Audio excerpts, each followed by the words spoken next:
stands out to you the most about Ole Miss's passing game and just the things you guys in the secondary got to prepare for them? So. Probably like their depth and just the pace that they go. They're very fast, tempoed offense. They got guys that can go get it, guys that can move around the slot, inside and out. So just the depth they have at the positions and the abilities that the guys have. We got to be able to match up and be able to run with them. Malaki, you were out there, I think, for the Tennessee game last year when the crowd really came to life. Yes, what is that like on defense? I mean, does it affect your communication? I mean, can you tell when it's incredibly loud versus regular loud? Does it make a difference for you? That Tennessee game was different. We fed off that energy, and we communicated very well actually. The whole point of defense is verbal and nonverbal, being able to communicate, and that's something like when that does pick up, when the noise does pick up, we got to be able to handle. And I think last year versus Tennessee, we did that very well. So we got to be able to do that again because I know our fans are going to show up just like always.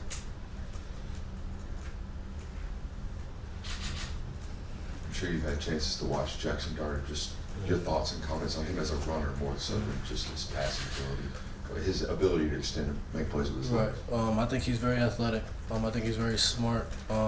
Very smart decisions. Can make plays with his legs, not just his arm. And I think you have to take that into credit. I think people don't give him enough credit to what he can do with his legs.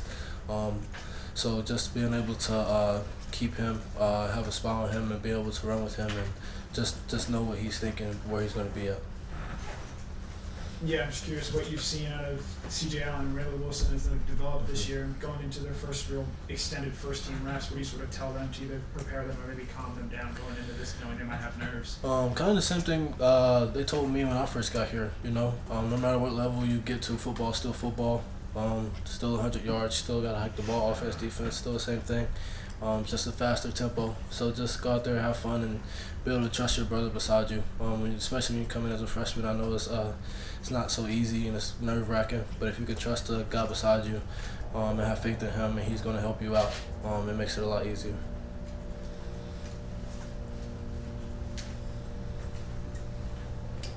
Another specific individual question. Trey Evans, just talk about the difficulties that he provides, particularly playing in the slot, being that big and fast. He, like you said, his length and his speed creates some problems. So just being able to match up with him, like we have with some of our receivers this year, very talented, very athletic guy. So we just got to be able to match up, and we got a game plan, and we just got to execute it. Yeah, I asked Jalen Walker about you last week. I'll return the favor. When did you know with him he's sort of a different breed of both a player and sort of a character, and also what did you think of him as a roommate? First time I met Jalen, we actually clicked. I didn't know him, but first time I met him, we just hit it off the bat. We met him here, I think, on a visit. And Coach Smart sat us down, and he was like, I think y'all two would be like leaders of the class, and y'all gonna be able to come do some special things for us. And we were roommates. I don't even think we were supposed to be roommates. It just kind of happened. But awesome guy. He's my brother. I trust him with my life. We got this thing where Coach Smart asked if you had to trust somebody to pack your parachute when you're jumping out of the plane, who would you pack it and not have him pack it any day out of the week. So just for him, and just to see the way that he's developed and come along with his game, and not just that, but also grow as a person. It's just amazing that he's just going to keep going forward. Okay, what did you think of the job that Kamari did playing more star against Missouri? And what does it say about him that he was versatile enough not only to do it, but to play the position pretty well? He's a dog, man. Kamari can move around. You can put him anywhere. He can line up with anybody. Just that competitiveness that he has within himself to go out there and just want to be great, want to compete with anybody and everybody. And I think that shows the depth of our room too. We got that all around the room. Playing here is hard. Playing anywhere in SEC is hard. So just being able to have that competitiveness, and he carries that day in and day out. So just to see him go out there and do his thing, no matter where he's at, it's incredible. Senior day being Saturday, what kind of a leader is Marcus Rosemy-Jacksaint, and going up against him in practice each day? Marcus, man, he special. He's one of the guys when I got here I first looked up to. I saw him the way he works day in and day out. I know I said it a lot, but just to actually sit there and watch him do what he does and just leads. He always brings energy. He's always that positive mindset. So just for him, Saturday, that senior day, I know it's going to be special for him, and I'm very grateful to be on the team with him, and he makes me better. We go at it in practice. Me, him, and Bull, all of our DBs go at it with him. He's very competitive, as all the other wide receivers. So, I mean, I know it's just going to be a special day for him, but I'm just happy and honored to be on the same team. Malaki, the new college football playoff rankings come out later this evening. Are you curious to see whether you guys move up to number one? I haven't looked at it. I don't really focus on that at all, because it's not about where you start, it's about where you finish, and we got a bigger goal in mind, and we're trying to focus on what's important now. So I try not to look at any of that stuff or let it get to me. How did you guys prepare for the noise? Because defensively, you got to be able to communicate on Saturday. So how have y'all gone about defensively preparing for your own home crowd noise?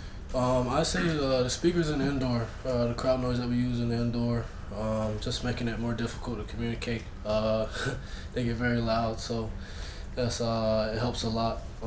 But just being able to communicate, like the speed that they go and we practice with, you got to be able to nonverbal signal and verbal signal. So just the way we practice is probably the best thing that helps us get ready.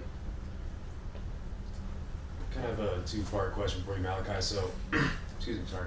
First part, about a lot of people talk about Kamari and his performance on Saturday, but Julian Humphrey, Julio, guy stepped up, made big plays. I wanted to ask you what you thought of his performance and what you were able to tell him in the locker room afterwards.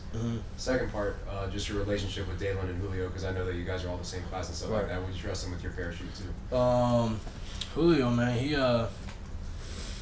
had a good game Saturday. He stepped up when we needed him to step up, and he showed his ability to cover.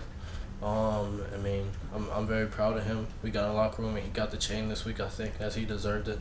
So just, we're all very proud of him. He just has to keep chopping, just like everybody else, and he's only going to get better. And I think my relationship with him and Dalen, I mean, I trust them too.